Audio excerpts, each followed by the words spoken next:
मित्रों, आपका स्वागत है हमारे चैनल पर।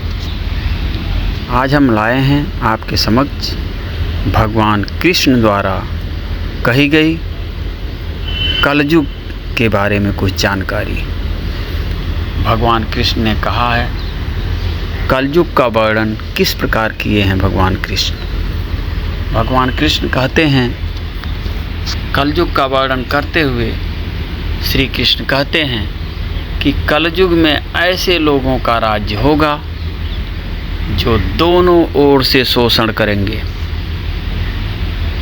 बोलेंगे कुछ और करेंगे कुछ और, मन में कुछ और कर्म में कुछ और। ऐसे ही लोगों का राज्य होगा।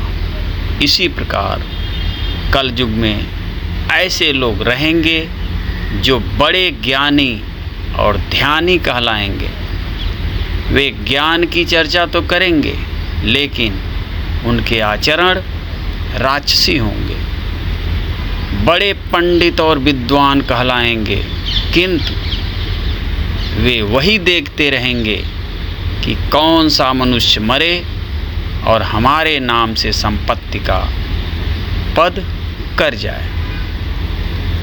दूसरी वाणी में भगवान कृष्ण कहते हैं कि कलयुग का मनुष्य शिशुपाल हो जाएगा।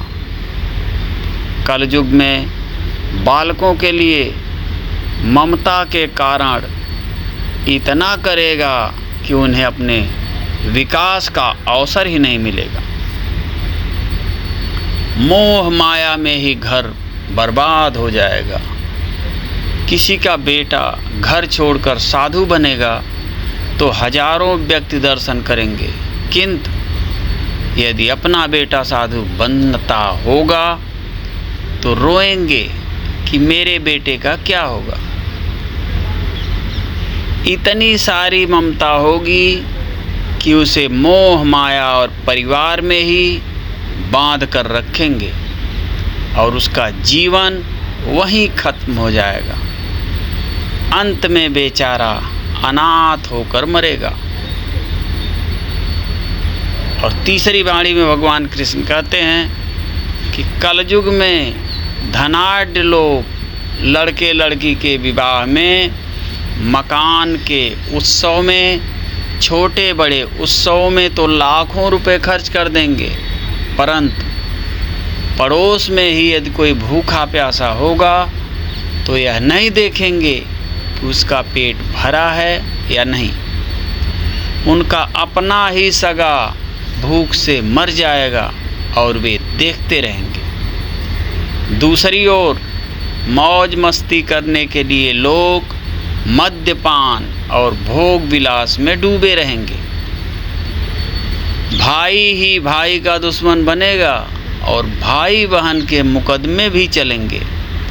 इसके अतिरिक्त लोगों की अपनी जो सुंदर स्त्रियां हैं उनका परित्याग करके मलेच्छों की पत्नियों और लड़कियों से विवाह, प्रेम विवाह भी रचाएंगे। जाति पात सब खत्म हो जाएगी। वर्ण संकर संतानें उत्पन्न होंगी। फिर युगाध्व के अंत में स्वयं कल की अवतार लेकर नीले घोड़े पर चढ़कर आऊँगा और कलयुग का अंत करके पुनः धर्म की स्थापना करूँगा। मित्रों, ये भगवान श्री कृष्ण की वाणी कलयुग के आने का संकेत, ये क्या कलयुग में होगा, कैसे कैसे लोग होंगे, ये आपको कहानी कैसी लगी कमेंट बॉक्स में अवश्य बताएं। फिर मिलते हैं अगली रोचक जानकारी, कहानी, कविता और भजन के साथ। तब तक के लिए जय श्री राधे कृष्णा।